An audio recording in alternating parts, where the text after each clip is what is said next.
pasti agak capek ya Bu ya? Ya, lumayan. Makasih banget loh udah meluangkan waktunya untuk kita sesi coaching pada kali ini. Bu Firly, hari ini kita akan berdiskusi tentang pembelajaran inklusif. Sebelumnya saya mau tahu Bu Firly, apakah di dalam kelas Bu Firly terdapat salah satu peserta didik yang menjadi suatu tantangan? Apalagi Bu Firly kelas 1 kan ya? Boleh Bu Firly mau diceritakan terlebih dahulu?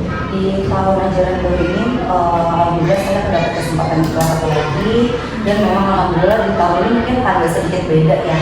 Di tahun ajaran baru ini memang ada salah satu anak yang sekiranya itu akan menjadi tantangan saya untuk 1 tahun ke depan, Ibu Mel. Oke, kira-kira kalau boleh tahu ya Bu, inisial namanya siapa ya? Inisial namanya itu adalah RG. RG. Oke. RG ini mengapa dia menjadi tantangan untuk Bu Firly? Ya, jadi RG ini itu merupakan anak berkebutuhan khusus, di mana memang berbeda dari teman-temannya. Oleh karena itu berarti kan harus ada treatment khusus diri saya. Nah, oleh karena itu menurut saya anak tersebut, anak RG, merupakan tantangan buat saya di tahun ajaran baru ini. Oke, Bu Firly, sebelum lebih lanjut, saya mau tahu apa yang ingin Ibu capai dari sesi coaching kita kali ini? Yang saya ingin capai, yang pertama, saya ingin mendapatkan suatu hal yang baru yang itu. Yang kedua, saya ingin sekiranya pada akhirnya bisa mendapatkan cara-cara gitu, bagaimana cara mentreatment anak saya ini gitu. Sebelum kita lebih lanjut, Bu Firly, saya mau tahu dong, RG ini anak berkebutuhan khusus, apakah sudah memiliki surat keterangan diagnosa dari ahli atau belum? Alhamdulillah kebetulan RG sudah mendapatkan diagnosa dari ahli, sudah ada surat keterangannya juga dari orang tua, yaitu RG ini didiagnosa sebagai anak berkebutuhan khusus, yaitu autis ringan di rumah. Oh, autis ringan ya Bu. Sebelumnya saya mau tahu, autis ringan ini apakah Bu Firly sudah melihat gitu apa yang membedakan RG dengan teman-temannya? Yang membedakan RG dengan teman-temannya yang sangat terlihat dari mata, yaitu adalah pertama, RG selalu menarik diri dari teman-temannya. RG kurang nyaman sekiranya memang di lingkungan yang cukup ramai. Yang ketiga, memang motivasinya yang masih kurang. Dan yang keempat, kemandiriannya yang memang belum muncul gitu. Jadi memang RG ini tipe anak yang masih maunya itu kayak pulang, mau sekolah, terus habis itu di saat mau jam-jam belajar juga dia maunya di luar, nggak mau belajar. Tetapi saat seperti itu, kalau saya bantu untuk memerintah atau saya bantu untuk mengajak dan saya merangkul RG selalu nurut seperti itu. Gitu ya Bu Firly ya. Kalau saya dengar dari ceritanya Bu Firly, memang ini suatu tantangan sekali ya bagi Bu Firly. Kalau Bu Firly bisa merangkul RG ini, Bu Firly sangat hebat gitu, apalagi kelas 1 udah gitu 32 siswa ya Bu Firly. Nah, Bu Firly, dari sesi coaching kita kali ini, jika Ibu mendapatkan solusi untuk anak RG, seperti apa sih kondisi yang Ibu harapkan terjadi untuk siswa RG? Yang saya harapkan untuk RG yaitu RG bisa dapat treatment yang mungkin lebih tepat, lebih efektif dari saya. Yang kedua, RG juga bisa lebih termotivasi nih di kelas gitu, bisa lebih mandiri dalam melaksanakan pembelajaran sehari-hari seperti itu, Bu Mel. Oke, ya benar ya Bu Firly. Jadi memang sebenarnya kita nih harus bisa treatment gitu seperti RG agar bisa lebih baik lagi. Kalau misalkan tadi Bu Firly katakan RG ini memiliki suatu hambatan kurang fokus ya Bu ya? Kurang fokus. Namun apakah saat pembelajaran ada beberapa momen RG itu bisa fokus gitu? Kira-kira menurut Ibu kapan? Iya, karena sikapnya dia yang memang suka menarik diri ini kan ya Bu Mel, atau memang kurang motivasi, jadinya sehingga dia kan kurang fokus nih.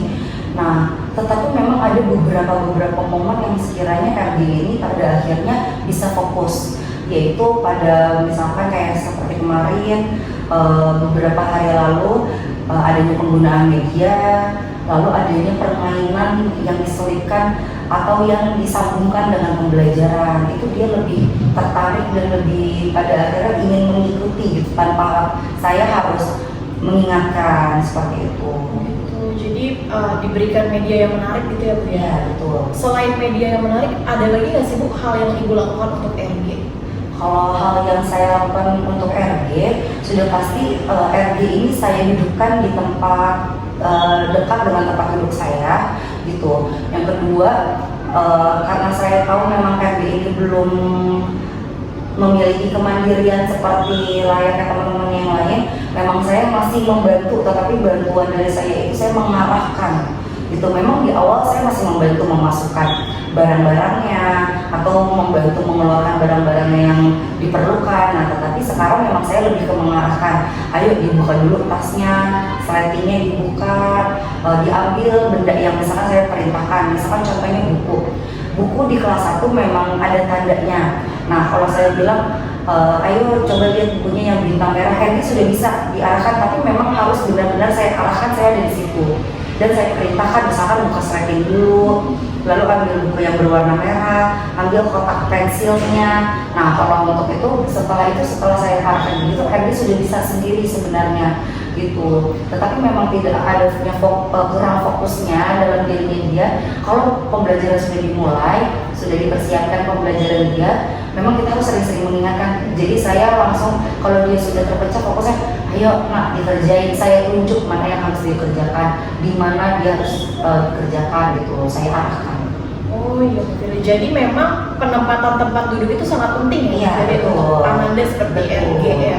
Karena kalau misalkan sama Bu Firly dia jadi lebih bisa fokus. Benar. Dan saya dengar dari Ibu Firly bahwa Ibu memberikan instruksi-instruksi singkat untuk Iya. RG agar dia bisa melakukannya sendiri, tapi tetap dengan dampingan yang punya. Benar. Oke, dari pengalaman yang sudah strategi yang beberapa Ibu lakukan, dari beberapa strategi itu menurut Ibu yang paling membantu RG ini apa ya? Yang paling membantu sih memang instruksi ya gitu. Soalnya kalau sebenarnya sih kalau terkait kayak media dan permainan itu kan memang kita kan baru mulai nih ya email di tahun ajaran ini. Saya sih belum mengobservasi sekiranya memang apakah itu efektif buat RG gitu. Nah, tetapi memang instruksi yang saya berikan itu sangat membantu saya karena memang RG ini tipe yang dia itu nurut gitu, dan dia itu sebenarnya bisa, tetapi memang butuh diinstruksikan gitu. Dan memang alhamdulillah saya juga sudah berkomunikasi dengan orang tuanya gitu, bagaimana RB juga pola hidupnya di rumah, biar saya juga bisa belajar dan menyesuaikan juga di sekolah begitu. Jadi Ibu pun ada komunikasi ya? Iya, ada, dari awal sudah ada. Oke, nah dari beberapa strategi ini Ibu sudah melihat mungkin ada sedikit perubahan dari RG, namun kan Ibu masih merasa ingin lebih membuat treatment yang cocok gitu ya untuk RG ini. Dan menurut Ibu ada nggak langkah konkret yang sekiranya sudah Ibu rencanakan dan akan Ibu lakukan untuk minggu ini? Kalau untuk dekat-dekat ini yang pastinya langkah konkret itu tetap saya akan mendudukkan RG di dekat saya selama dia memang masih butuh perhatian khusus dari saya, dia akan saya dudukkan di tempat duduk dekat saya. Lalu yang kedua, saya akan mungkin mencoba mencari media-media atau permainan-permainan yang sekiranya bisa diikuti RG dengan lebih fokus dan diikuti teman-teman sekelasnya gitu. Dan yang ketiga, saya akan membedakan tugas-tugas atau sekiranya materi-materi akan saya bedakan pastinya untuk RG. Dan yang terakhir, tetap berkomunikasi kepada orang tuanya terkait proses atau hari ini bagaimana dia belajarnya, apa yang menjadi kesulitan belajarnya dia, apa yang menjadi sekiranya RG jadi kurang motivasi gitu. Saya akan mengkomunikasikannya setiap hari kepada orang tua. Oke, Bu Firly, itu adalah langkah konkret yang baik sekali dan saya berharap ya strategi tersebut bisa mengubah, mungkin memberikan kemajuan-kemajuan sedikit untuk RG. Kira-kira ya Bu, saya ingin tahu bagaimana cara Ibu mengukur bahwa strategi yang dilakukan ini sudah berhasil? Cara saya mengukur mungkin dari hasil prosesnya dia setiap harinya saya bakal observasi. Saya bakal observasi, saya akan melihat dari hasil observasi saya itu sekiranya memang berkembang, itulah nanti saya akhirnya mengukur dan akhirnya menjadi bahan evaluasi juga untuk saya seperti itu. Baik, Bu Firly, saya mau tahu apakah harapan dari orang tua untuk RG sudah disampaikan kepada Ibu? Kalau memang sudah, apa sih harapan dari orang tua RG? Harapan dari orang tua RG memang, alhamdulillah orang tua RG juga cukup komunikatif, juga sudah dibicarakan kepada saya itu terkait harapannya. Memang orang tua RG ini berharap sih RG jadi lebih fokus dan mandiri gitu. Sekiranya dia yang awalnya kan tidak mau masuk ke kelas, alhamdulillah sekarang udah jadi bisa masuk ke kelas.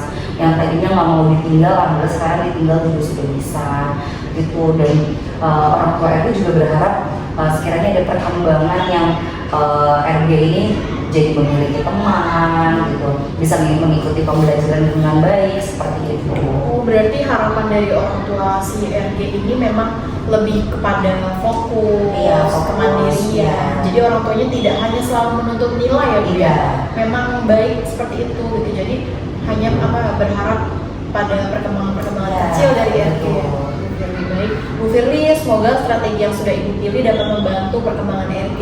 Amin. Terima kasih ya Bu sudah Terima kasih juga, berkomitmen Bu. dalam menjaga membimbing RG. Semoga strategi tersebut dapat berhasil. Amin, terima kasih Mbak, mohon bantuannya dan doanya ya Bu Ya, Mas. siap. Terima kasih atas coaching hari Terima ini.